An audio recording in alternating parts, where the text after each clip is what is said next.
Bueno,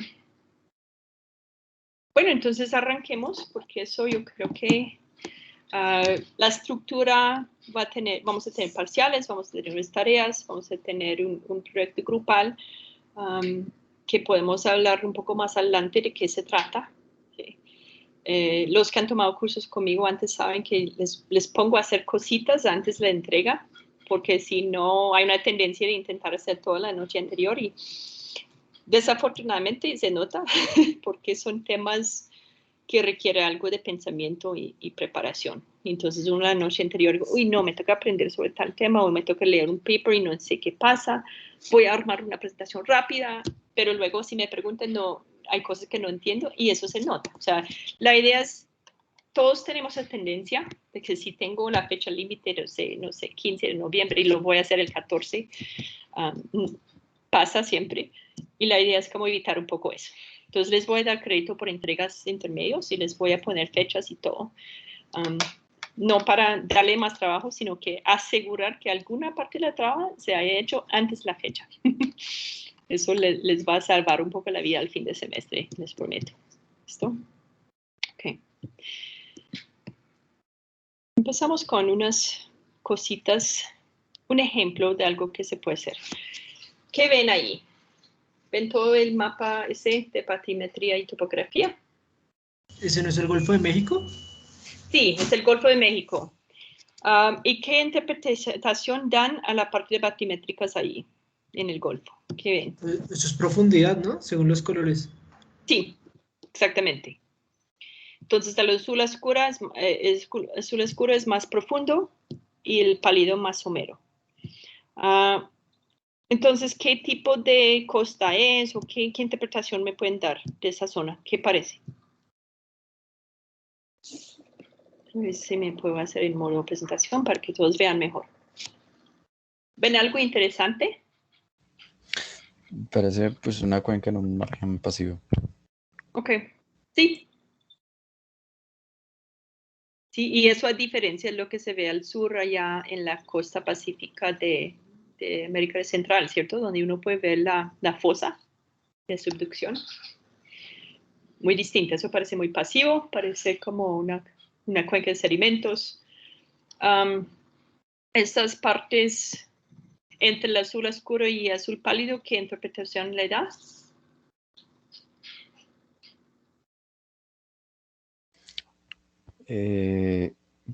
Diría que es como la transición entre la parte de sedimentos y la parte de, pues la parte profunda de la corteza oceánica. Ok. ¿Están todos de acuerdo? Voy a ver si me permite ver el chat sin echarme. Ajá, ok. Sí, taludes continentales, preciso. ¿Sí? Entonces uno puede ver un poco como que la llegada de sedimentos ahí. ¿Y qué hay? ¿Qué saben ustedes de ese Golfo de México? ¿Qué tiene ahí? ¿Algo interesante? Viven las vaquitas marinas. Ok. ¿Vaquitas marinas? Sí, las que defiende Leonardo DiCaprio, pero bueno, no le importa. Ok. Ok. Huracanes. Ok. Sí, las huracanes siempre pasan por ahí, ¿cierto? Y mencionaron el fondo del mar. ¿Qué hay ahí en el fondo del mar? Vamos a ver como placa oceánica como tal, con basalto, o qué esperan ver en esa parte del sur oscuro.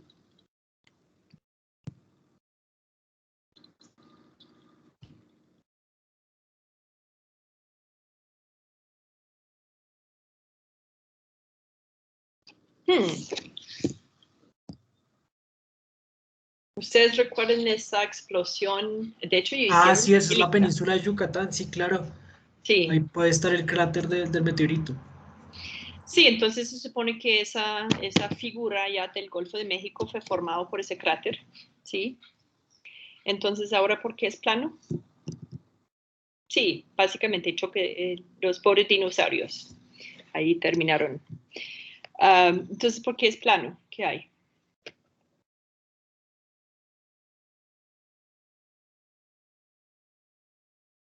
Tal vez se rellenó de sedimentos. Sí, sí. Sí, exactamente. Entonces, en fin, tiene muchos sedimentos. Dentro de esos sedimentos hay petróleo. Ustedes recuerdan de Deep Sea Horizon. De hecho, hicieron una peli de eso, de la explosión de esa plataforma de petrolera donde no sé qué pasó, no sé por qué se explosionó, pero como estaban sacando petróleo, se murió varias personas allá. Y fue meses para apagar el incendio porque se regó todo el petróleo. Entonces es una cuenca muy gruesa con sedimentos muy gruesos. Entonces uno se supone que nada interesante dinámicamente. Eso es viejo, lleno de sedimentos y no pasa nada, ¿cierto? Aparte de pronto del impacto del cráter que deformó un poco esa parte del mundo.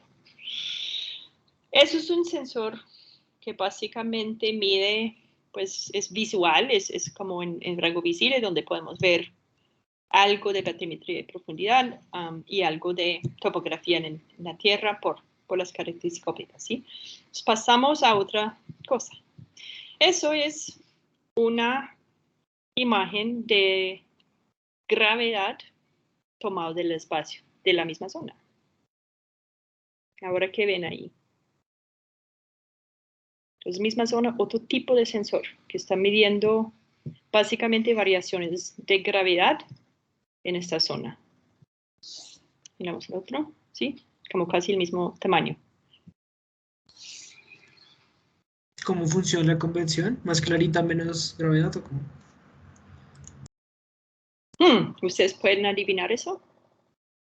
Sí, pues con un poquito de suerte, sí. Lo que pasa es que eso es gradiente de gravedad vertical. ¿Ustedes todos han tomado geofísica o están tomando geofísica? Yo la tuve. Ok. ¿Y recuerde cómo funcionan esos gradientes de gravedad? Sí, eso es una derivada. Pues si es vertical es en Y, entonces ¿qué tanto cambia la gravedad según la coordenada en Y? Ok, exactamente. Entonces ahora sí tenemos que interpretar la misma cosa. Hay cosas que se ven allá diferente que el otro. Todavía se ven, por ejemplo, el fondo y los taludes y eso. Ah, no, el mar ni siquiera es como, no tiene contraste. Ok. Entonces, si uno mira esta figura, ¿dónde esperarían gradientes más fuertes de gravedad y gradientes más suaves? Más suaves, pues en el mar, claramente. Bueno, en la costa. Lo Ok, que hay es cerca de la azul, costa. lo que hay es azul clarito y más grandes acercándose al cráter. Ok. Sí. Pero más hacia los bordes del cráter. O sea, más al centro. No, al contrario, o sea, como Ay, en el bueno, contacto en la Ah, sí, parte tienes razón. del sedimento fuerte, se acerca al continente y ok, el cráter, o sea, ese contacto pues es el que más cambia, porque el ok. resto, tanto adentro del cráter como en los bordes del continente, Mm, está bastante suave, por decirlo así, ok. bastante plano. Entonces la parte clara parece ser como gradientes más suaves y la parte oscura como más fuerte, ¿sí? Más o menos. O sea, uno tiene la parte más plana con solamente sedimentos sin tanta gradiente en altura, que de pronto pues la gravedad es más uniforme y que los cambios más fuertes serían como en la parte inclinada de los taludes y eso como entonces la parte negra alrededor. Eh, donde uno entra a la parte profunda desde la parte continental, uno puede ver un fuerte gradiente, que es lo que uno espera, ¿sí? ¿Ven algo más dentro de la parte central ahí profunda? Mira con cuidado. No es tan uniforme como la batimetría, que es súper Como, plana, ¿cierto? Dime. sí, como que hay dos, igual dentro también hay cambios de densidad y hay como una línea, yo veo como una línea, ahí, Ah, una línea. una zona de sutura, como algo así. Algo como esto.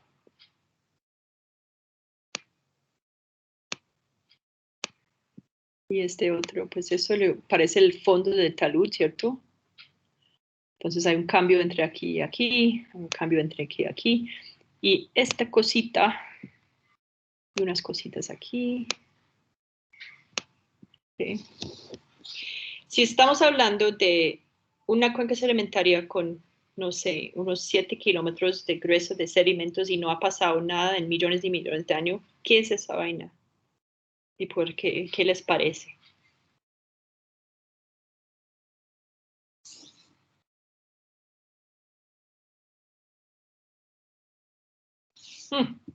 ¿Alguna idea? De pronto como un punto ¿de qué? De sutura entre dos placas antiguas. Ay, qué chévere. Sí, parece como un borde de placa en la mitad del Golfo de México que está como inactivo y pasivo desde tanto tiempo que se puso como 7 kilómetros de sedimentos. Entonces, lo que estamos sabiendo ahora, de hecho, son básicamente un dorsal oceánico muerto.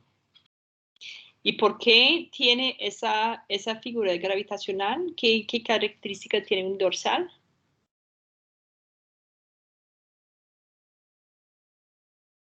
¿Cómo es el fondo del mar cerca de un dorsal? Ah, planito. Ah, no, nuevo, reciente. Bueno. Tenemos un dorsal aquí y se va la placa de esa forma, ¿cierto? Ups. Tenemos esa forma en el fondo del mar con ese dorsal, ¿sí? Y la fosa al lado de un continente donde hay. Entonces, bueno, eso es topografía, pero recuerde que cuando miramos batimetría era plana porque tenemos sedimentos encima. Como es inactivo, no está separando, entonces es planito, planito arriba, pero hay esa vaina que quedó congelado en algún momento. Entonces, ¿qué pasa? Cualquier topografía va a Profe, producir... ¿Sí? qué pena. No sé si estaba dibujando algo anteriormente, porque la verdad no se ve nada. No sé ¿No si... se ve nada? No, por eso O sea, se ve la imagen, pero no se ve ni andaba mouse, perdido. ni si está rayando cosas. Pareciera como que sí, pero no. Si está rayando algo, no se ve.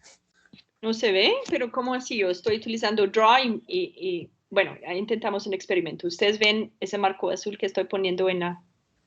No. No, definitivamente no. Nos No, quedamos en la imagen del gradiente vertical. Pero no ven... ni siquiera el mouse. Nada, o sea, yo lo que dibujé encima no ven. No, No. No, no sé. no. Por eso había silencio, yo esperaba más sorpresa. Ok, no sé, voy a intentar entonces con esto porque antes siempre funcionaba cuando dibujaba en la presentación, pero parece que no me deja. Entonces me tocaría hacer como... No me deja. Entonces, ¿cómo puedo dibujar si no me deja? Bueno, solo me deja poner emojis, stickers, gifs, no sé qué son gifs, more actions. No me deja dibujar. Eso es trágico. ¿Por qué? ¿Será que me falta un permiso en mi propia cosa? ¿Ustedes pueden dibujar? No, profe. Acá en Teams, no. Ah, No tengo. Pues si fuera en otro lugar como Zoom o en otro lado sí se puede, pero acá ni idea. es que yo normalmente cuando manejaba Teams y dibujaba dentro de la presentación, o sea, dentro de PowerPoint, yo podría hacer algo así y dibujar colores. No ven nada. No, no se ve nada. Entonces, toca como, pero es que están viendo la presentación y si estoy dibujando en la presentación, no están viendo realmente la presentación que es. A ver si. Ahora sí O pueden. pues O de pronto Ok. si compartes pantalla, profe. Ah, eso sería es. compartir pantalla, Ah, no sí, en la lugar de decir, presentación. ajá. Listo. Ok, déjame compartir pantalla porque cuando comparto la presentación no me deja poner cosas. O sea, poner nuevas cosas en la presentación que vean. Así. ¿Ahora sí? Sí, ahora Ahora sí. sí. Bueno, ya puse muchas cosas que tengo que borrar. Pero sí, entonces pareció que hace, no sé, millones y millones de años, suficientes millones de años que se murió ese dorsal y que se puso sedimentos encima, había un dorsal distinto, ¿sí? Entonces, ¿Qué estamos haciendo? Realmente estamos mirando debajo de la superficie utilizando sensores. Es un poco un truco porque estamos mirando realmente la señal de gravedad que llega al satélite, pero nos permite deducir lo que hay abajo. Técnicamente, las técnicas geofísicas son formas de sensores remotos. Si ustedes hacen sísmica, si hacen magnetometría, están sensoriando cosas debajo de la superficie de forma sin tocarlos, ni revelarlos, ni sacar pozos, ¿sí? Entonces, remoto. Pero dividimos, digamos, esa parte de técnicas de exploración entre la parte de lo que se llama campos potenciales en geofísica, que son como magnetometría, gravimetría y todas esas técnicas que aprenden en geofísica. La parte de sísmica, que es otra técnica muy específica que requiere un curso propio. Y sensores que generalmente son imágenes de la superficie. Y eso lo separamos de las otras técnicas, pero fundamentalmente el tema de poner satélites en espacio, uno puede detectar reflexiones ópticas, uno puede detectar emisiones ópticas, campos de gravedad y cualquier cosa desde el espacio, ¿sí? Entonces, muchos sensores detectan gravedad. Y eso es un ejemplo de Cryosat y JSON. Eso salió, ese paper fue de Sandwell y otros y sus estudiantes en Science, porque fue algo que nadie sospechaba y se puede ver esas estructuras escondidas. Entonces, uno puede utilizar sensores para hacer mucho en términos de geología, que ni siquiera es simplemente hacer, digamos, mapas geológicos, sino descubrimientos de cosas del pasado, de cosas escondidas. Si ustedes ven una topografía al fondo del mar, ¿qué esperan en general en la señal de gravedad? Por ejemplo, yo pongo, vamos al siguiente, yo pongo un ridge. Y aquí está debajo del agua, que voy a poner el agua aquí, con Monse. ¿Cómo esperarías ver la anomalía gravitacional desde arriba? ¿Tienen alguna idea? ¿Y qué va a ser en la superficie del mar allí?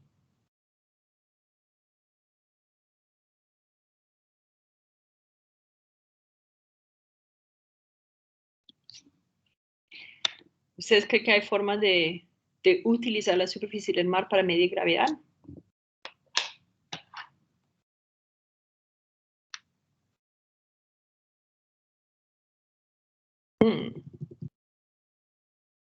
El mar tiene topografía, ¿cierto? Sí, claro, sí. Ok. Entonces, ¿qué topografía uno esperaría encima de un ridge? Si yo miro la superficie del mar, eso debería ser como conforme a una superficie potencial de gravedad. Entonces, con un ridge aquí abajo, ¿qué esperaría en la superficie del agua, por ejemplo?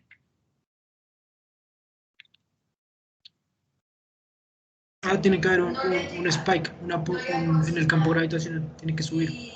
Sí, un turupe. Un turpe, sí. Ok. Pero entonces, ¿De acuerdo? pues por esa gravedad adicional, el agua tendría que ser un poco más profunda. O sea, tendría que bajar el nivel del mar, pues ligeramente, pero pues no sé, me imagino yo. Listo, excelente. Tenemos una hipótesis que es un tirupe y el otro que es como una depresión. ¿Qué opinan?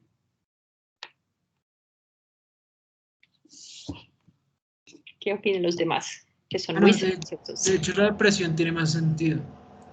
¿La depresión tiene más sentido? ¿Por qué? Porque, o sea, en esa parte de la dorsal habría más, pues habría una anomalía gravitacional positiva, o sea, habría más gravedad. Entonces el agua debería estar más abajo, debería estar más atraída por ese pedacito, creando Ok. ese valle. Entonces uno esperaría que el agua se bajara así, ¿cierto? Sí, la superficie sí del agua. Ok, y los que dicen turupe, ¿por qué turupe?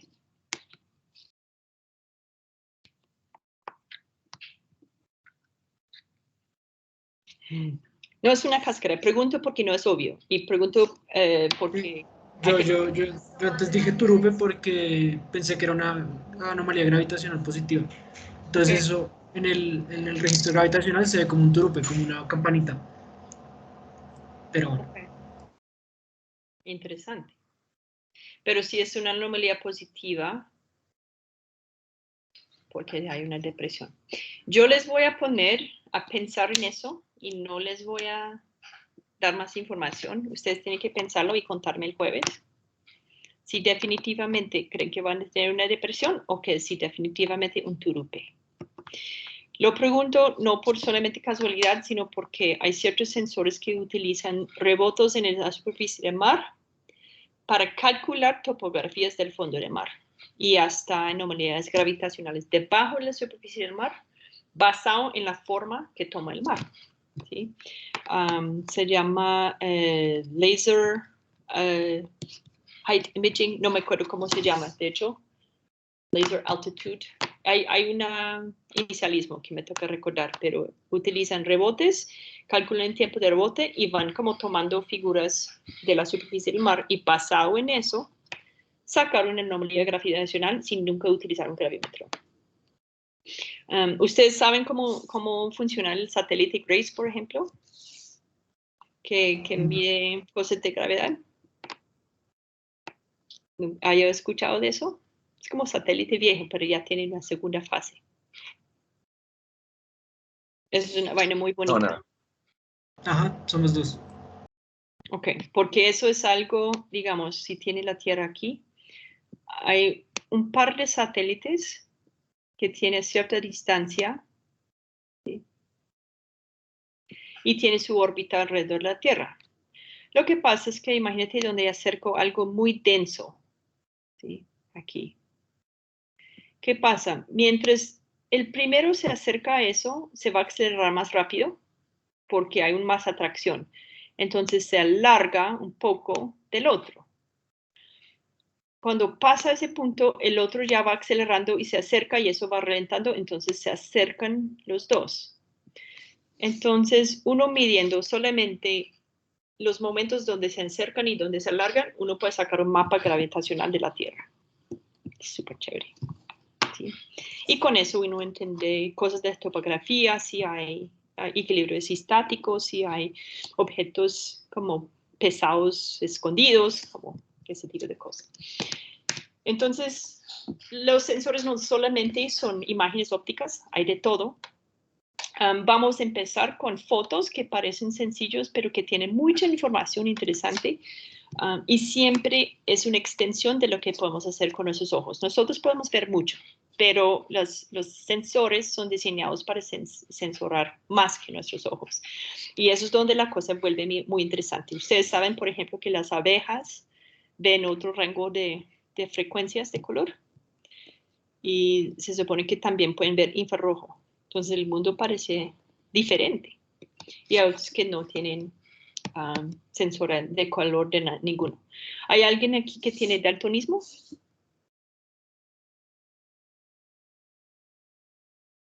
Pregunto porque puede ser una desventaja en leer mapas colorados, pero también a veces permite ver sutilidades diferentes. Entonces también puede ser como una ventaja en ciertos casos. Si ustedes no saben o de pronto no lo habían pensado, hay pruebas online de daltonismo donde uno puede ver si como tiene deficiencias en la distinción entre colores comparado con lo que normalmente tiene de sensor en el ojo. ¿Y cuántos sensores tenemos en nuestros ojos? ¿Cuántos colores podemos ver? Solamente 3. ¿Solo 3? Sí, pues hay conos y bastones, pero tenemos 3 tipos de cono que piquean con 3 longitudes de onda, que son amarillo, verde y azul. Ok. Digo, Rojo, amarillo, verde y no, azul. rojo, verde y azul, sí, siempre. Ok. ¿Ustedes habían pensado en por qué con esos 3 podemos ver tantos colores realmente? Es como porque se mezclan, entre otras cosas. ¿Y esa mezcla qué significa? ¿Cómo así que se mezclan?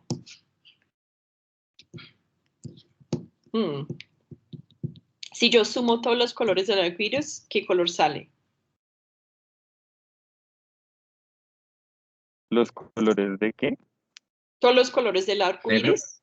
Ah, Okay. Blanco, ¿sí? Sí, cierto. Si tengo luz blanca, yo le puedo poner una prisma donde separo todos los colores, ¿sí? Y luego los puedo reponer, exactamente. Entonces, ¿por qué si mezclo todos los colores de pintura sale negro o café oscuro?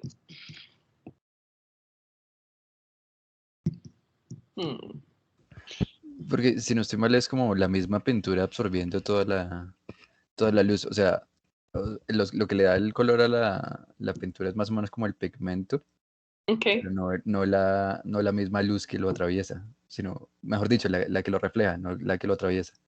Ah, ok, ya sabes mucho de eso. ¿Estás en algún programa No, adicional? estoy solo proponiendo una hipótesis de lo que me imagino. Ok. No es que lo Ah, sepa, pero bueno. te lo digo, podría ser eso. Eso es una muy buena hipótesis y de hecho ahora sí el tema de subtracción comparado con adición de colores es exactamente ese tema.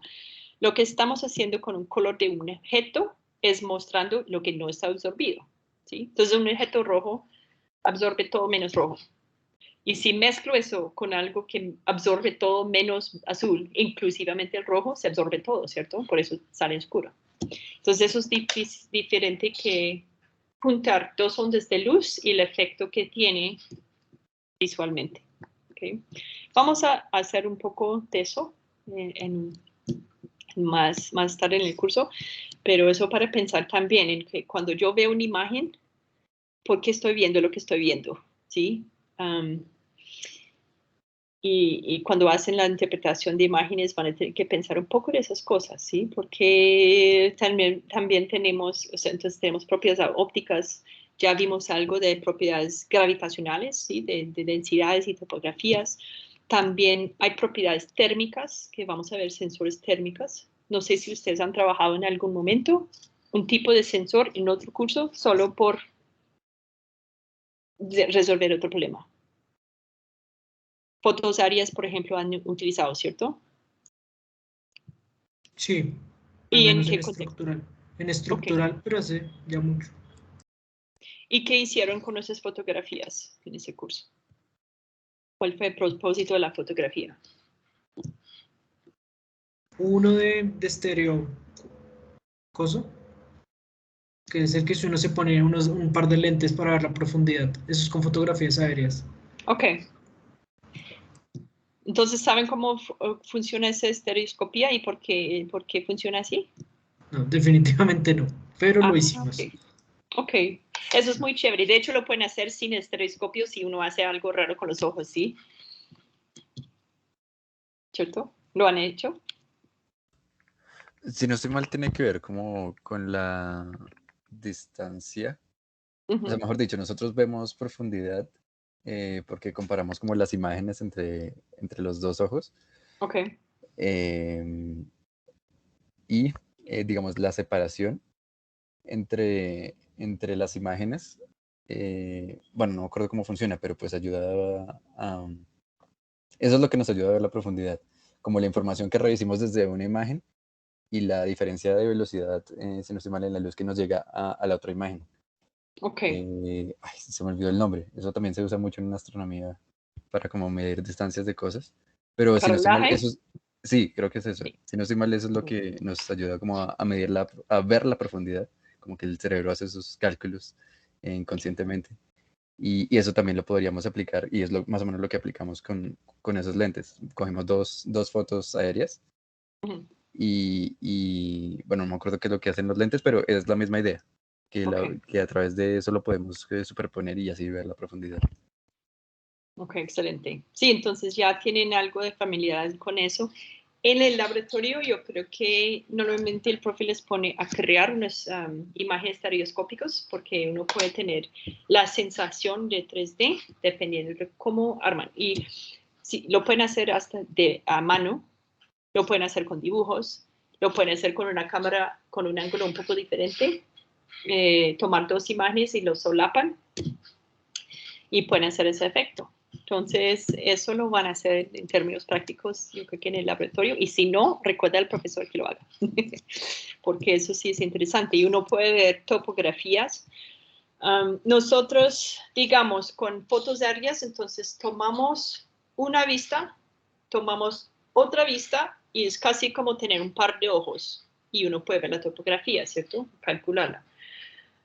Hay otras formas de hacer topografía que depende, pues del mismo principio que vamos a ver, y hay topografías globales que sacan de esa forma como calculadas, como nube de puntos y eso, pero la estereoscopía se utiliza por muchas cosas, sobre todo topografías. ¿Okay? Uno puede también ver movimientos de la misma forma. ¿Okay? Imagínate que uno puede medir con precisión alturas de cualquier instrumento. Y uno vuelve a tomar eso, uno puede ver movimientos.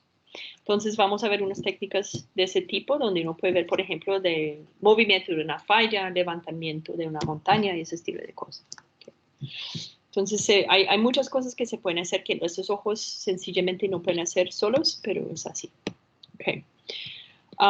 Los sensores no están restringidos a la Tierra. Ustedes pueden ver en la página del NASA, eso es solamente un ejemplo de una misión. Hay uno nuevo ahora que va a pasar por Venus en camino a, no me acuerdo dónde va, Mercurio, para hacer una imagen allá. Entonces, hemos explorado mucho los planetas en más y más detalle, y desde esa carita en Marte hemos avanzado mucho y podemos ver hasta toda esa cara y que hay, que van a ver luego. Entonces, la exploración de otro planeta también ha abierto mucho por los sensores. Y ahora hasta hay modelos de la dinámica de las lunas de Júpiter, gracias a mediciones desde el espacio de topografías, de gravedad, de otras características de la Luna que nos puede decir algo sobre la dinámica interna. Esto es muy interesante, ese tema, para entender también otros planetas. ¿Listo? Bueno, hay muchas más cosas que podemos, bla, bla, bla. Algo que quería mencionar es que como ese curso tiene tres cosas, de pronto la estructura no va a ser clara. Yo voy a empezar con unos principios de ondas y óptica, que ya debería ser un repaso. Lo que no sé es qué tan recientemente vieron cosas como ondas y fluidos y como óptica geométrica y ese tipo de cosas. ¿Hace mucho o hace poco? Es una barbaridad. Es una barbaridad porque... Porque hace un montón. Okay. En esto vas a utilizar una parte, pero ¿qué montones no les gustaron? Uy, no, esa clase es terriblemente mala. ¿Ondas y fluidos? Sí, muy mala. Ok, ¿por qué mala? Dime, ¿cómo es?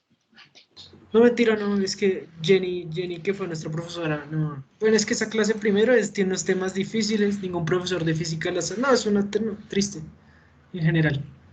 Ok, ¿y todos han tenido experiencia parecida con ese curso?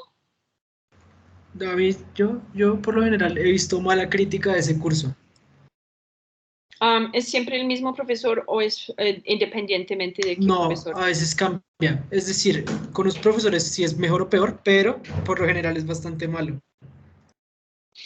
Pero tiene lab y eso, ¿sí? O sea, ¿no hacen cosas prácticas? Sí, el laboratorio es bacano. Pues a nosotros nos tocó con un buen profesor, con Nicolás Barbosa, que era bacano, que era muy buena gente. Ok. Y el laboratorio sí fue divertido, pues una parte, y después era aburrido. Me interesaría ver el programa si ustedes lo tienen.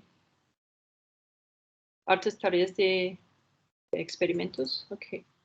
Pues me interesa. El laboratorio sí lo tengo, pero el de la magistral, solamente Dios sabe dónde está. Pero por Pues ejemplo, sí. experimentos hicimos osciladores acoplados, Okay. esos osciladores acoplados, también osciladores normalitos, también hubo un par con ondas de agua. ¿Y no les gustó los osciladores acoplados? Me parece súper interesante. No sé. Okay. O sea, Crítica la mixta. temática en general es muy interesante, en Sí. especial por la gran variedad de aplicaciones y temas que puede llegar a abarcar. Pero el problema fue en sí como dieron la clase, me parece a mí. El laboratorio Okay. estuvo mejor, como dicen, pero el cómo dieron la clase, en especial la principal, fue una experiencia brutal. Ok. ¿Y había mucho de fluidos o era solo ondas? Porque he escuchado que casi no hay No, fluidos. casi no Sí, hay fluidos, hay fluidos, pero pero al final. igual yo estuve leyendo en fluidos y eso es mejor que no haya porque es estúpidamente difícil. Es muy difícil y muy complejo. O sea, ¿qué tipo de cosas hicieron con fluidos, por ejemplo? Solamente ¿La ecuación Bernoulli o qué? Bernoulli es un clásico. Bernoulli, Arquímedes, pues Arquímedes Ok. implícitamente. Ok, Y vimos las ecuaciones que son un problema del milenio, que son las de Navier-Stokes, pero esas sí ni ok, las tocamos porque eso, gracias a Dios, no las tocamos. ok. Porque la idea es que con eso uno puede hacer muchas cosas en geociencias, sí, y hasta como flujo en espacios porosos y cosas, temas de isostasia y cambios de flujo en canales, convección del manto, se supone. O sea, que uno asume que en ese curso tiene las bases, ¿sí? Pero si no es así, pues toca averiguar qué hay en el curso para saber cómo armar mejor las otras cosas que va alrededor. Entonces, pues ustedes tienen un programa que me comparten. A mí me gustaría ver qué exactamente hacen. Por ejemplo, ustedes hacen muchas cosas de óptica en ondas, interferencia, programas como el doble hueco y eso, y patrones de inferencia, cosas de ese estilo. Hubo un poco al No, más final, bien poco. pero fue, o sea, primero eso es como bastante complicado y segundo fue casi que a la carrera. Entonces no, A la carrera. De pronto meten demasiado tema, entonces sí, entiendo. era como muchas cosas bastante complicadas, pero las pasamos como muy rápido sin demasiada explicación. Ok, Pero pues yo ya había prácticamente entendido. lo último. Okay. Yo había Fuimos en el entendido que laboratorio, ¡ay, qué pena, Gil! jeje. en el laboratorio.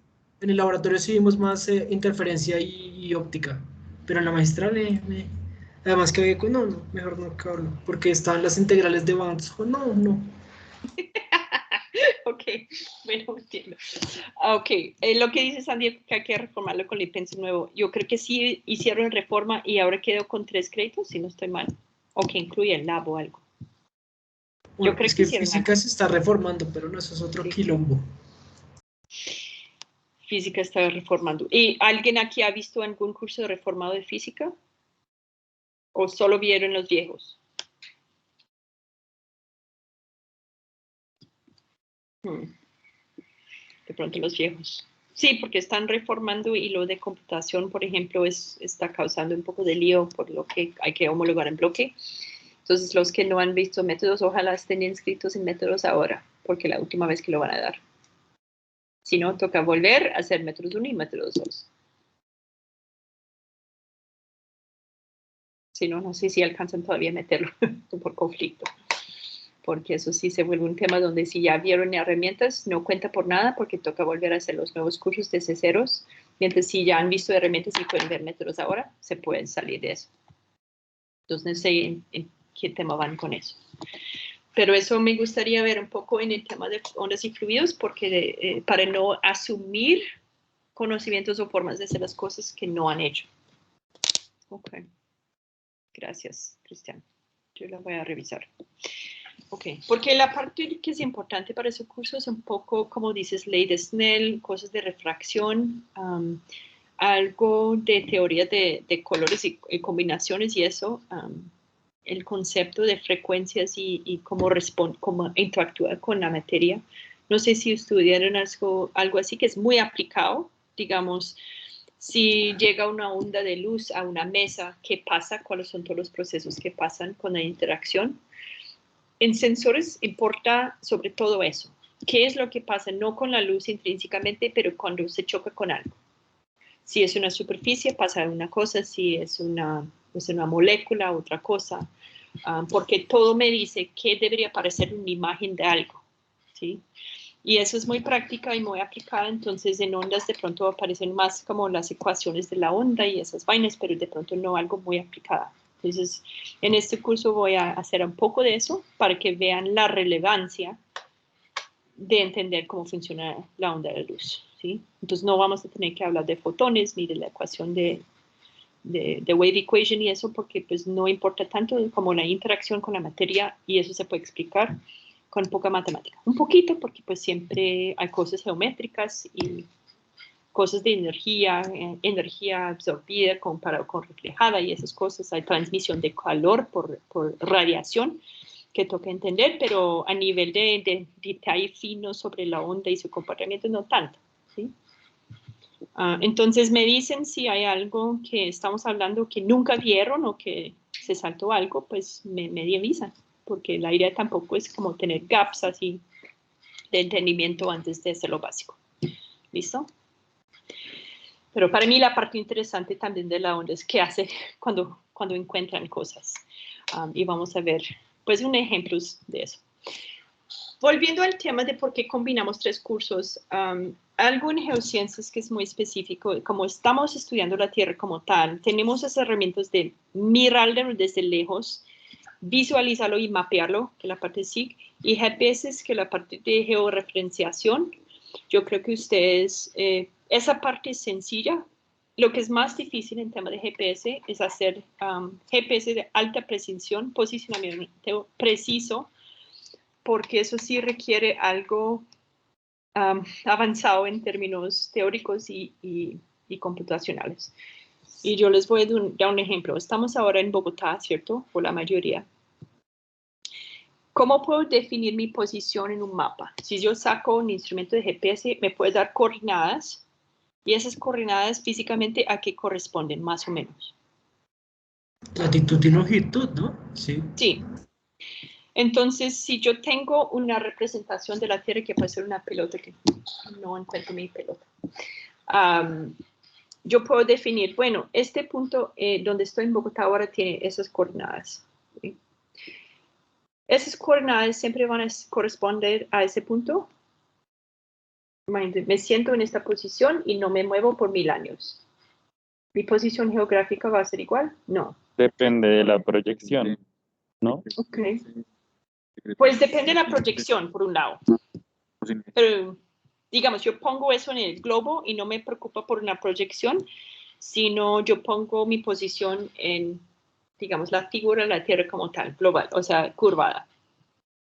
Si me siento por un rato, 1000 años, ¿voy a quedar con las mismas coordenadas en 1000 años? No, Okay, ¿por qué? pues porque la Tierra y los continentes se mueven. Así sea poquito, pero se va a notar. Ok, exactamente, se mueven. Entonces, realmente, ¿qué significa mi latitud y longitud si se puede cambiar sin mover? Ah, Es decir, la posición actual. sí.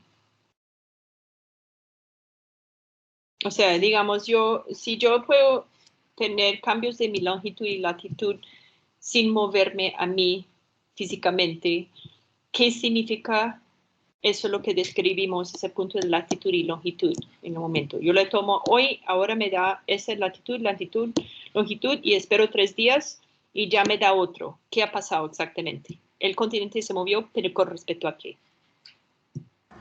Sería con respecto, pensaría yo, a como una grilla imaginaria que nosotros trazamos, que es precisamente la de paralelos y medianos, que esa pues se Okay. supone que es inamovible, ¿no? Porque pues, Exactamente. es imaginaria.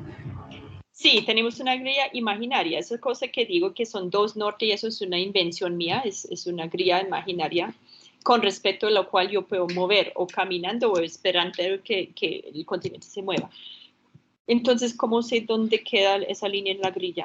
Aquí corresponde si no está pegado a mí ni el continente, aquí está pegado y cómo lo encuentro.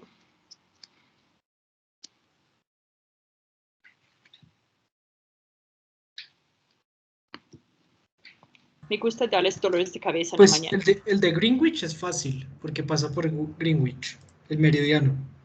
Ok. Entonces, ¿va a mover cuando el Inglaterra mueve? Sí, sí, claro, yo diría. Y pues cada ciertos grados ponen los demás meridianos. Y el Ecuador también debería ser lo mismo, porque Ecuador pasa por un punto de Ecuador, literalmente. Entonces, vamos a actualizar esa grilla según si mueve una cosa. Sí, sí. Pues en el tiempo humano no creo que sea tan grave. Pero bueno, es una idea. Ok. ¿Qué más? ¿Alguien tiene otra idea también? ¿O están de acuerdo? Vamos a pegarlo, por ejemplo, en Greenwich y pase lo que pasa, esa grilla imaginaria va a mover con Greenwich. Yo decía que quizás de pronto es más bien como una grilla creada a partir como de la geometría, es decir, se tiene como una aproximación de la Tierra esférica y con esa aproximación se hace se parte en determinada cantidad de pedazos. con tal de que uno de esos pasaba por el lugar donde estaba Greenwich. Okay. Entonces, no sé, quizás podría ser esa una manera para hacer como la grilla inamovible. Se coge como una división matemática de la Tierra. Ok, muy bien. Entonces, Yo plantearía que podrían ser los polos magnéticos los que se tengan en cuenta, por más de que el polo pues sabemos que va cambiando también con los años, eso se podría modelar a un largo tiempo, igual como no es tanto lo que cambia, lo podríamos tener como el punto de partida para establecer el ecuador y a partir de eso pues los demás. Ok, muy bien. Entonces podemos basarnos en el polo, que sí sabe, o sea, es algo que podemos ubicar, ¿cierto? Decimos, bueno, si la Tierra está girando así, yo puedo caminar hasta llegar al polo o magnético o el polo geográfico, ¿cierto? O de pronto también el eje de rotación. Ok, sí, también puede ser. ¿Y eso cómo vamos a ubicar? El eje de rotación, ¿cómo se ubica? Con la velocidad de rotación, Ok, donde 0 es el eje, y a partir de ahí va aumentando. ok. ¿Y esa cosa está fija con el tiempo? No, definitivamente no. Tenemos otro planeta. Eso también cambia. Entonces, eso vamos a hablar en más detalle cuando lleguemos a esa parte porque el posicionamiento no es trivial. Y no es trivial ni definir un origen ni un punto geográfico, porque la complejidad de poner una cosa teórica, como dices, una grilla imaginaria, en algo física que va deformando y cambiando y cambiando su polo de rotación, no es nada fácil. Y de hecho el tema de GPS se puede especializarse solo en el tema de crear marcos de referencia para posicionamiento. Hay una especialidad en eso. Ustedes pueden hacer doctorados en eso si quieren. Entonces, la ingeniería geodésica, que es una especialidad de su profesor de lab, se trata un poco de eso. A mí me interesa la parte científica de posicionamiento, por ejemplo, movimientos verdaderos entre continentes y deformaciones, que para mí son la parte que indica qué hace el planeta. Entonces, hay una rama de posicionamiento dedicada a las geociencias y otra rama dedicada a la ingeniería de cómo se define el marco en cualquier momento. Entonces hay grupos de ingenieros que trabajan sobre todo en eso y hay grupos de científicos que utilizan eso porque quieren hacer vainas de tectónica y eso. Entonces eso es una especialización totalmente distinta, pero interesante también en sí. Entonces, cuando lleguemos a esa parte, piensen que como cuando yo quiero definir mi punto, hay muchas formas de hacerlo. Y hasta culturalmente, uno puede definir posiciones relativamente a uno, a sus alrededores o a los referentes, ¿sí? Hay una forma de pensar que puede variar entre persona y persona y cultura. Entonces, posicionamiento no es nada trivial y cuando lleguemos al punto de intentar medir qué tan rápido mueve un continente, piensa en eso, con respecto a qué y cómo vamos a definir de forma consistente esa grilla imaginaria que no tiene que ver con algo físico, porque cualquier cosa que intentemos utilizar para clavarlo a lo real puede mover, como el eje de rotación o Greenwich o otras cosas. Y hay que tener una forma de hacerlo que no se puede como despegarnos de uno y estar en cualquier lugar, porque eso puede hacer, si digo que es fijo con respecto a Greenwich, de pronto las líneas de longitud en algún momento se acercan y no quiero eso, ¿sí? Entonces hay que tener cuidado. Bueno, chicos, ya yo creo que eso fue la introducción más o menos. El programa está, si tienen dudas sobre qué vamos a poner, ustedes van a tener pues una tarea para hacer. Los libros, también yo tengo copias digitales y copias en física. Yo no sé, yo creo que en la biblioteca también se puede pedir digital. Si no, me avisan y les comparto links y eso, porque pues yo no sé qué tan fácil es ahora. Yo creo que ustedes pueden conseguir libros. Y hay varios diferentes libros con diferentes enfoques en sensores que podemos utilizar un poco de combinación. Pero entonces el jueves vamos a arrancar con la parte de un poco de cómo funciona la óptica en general con aplicaciones sensores. ¿Listo? ¿Dudas, inquietudes? Entonces nos vemos el jueves. Bueno, y no se les olviden pensar en los turupis en el mar. queda pendiente. Ok, Ok, chao, Biel, gracias. ok, chao a todos.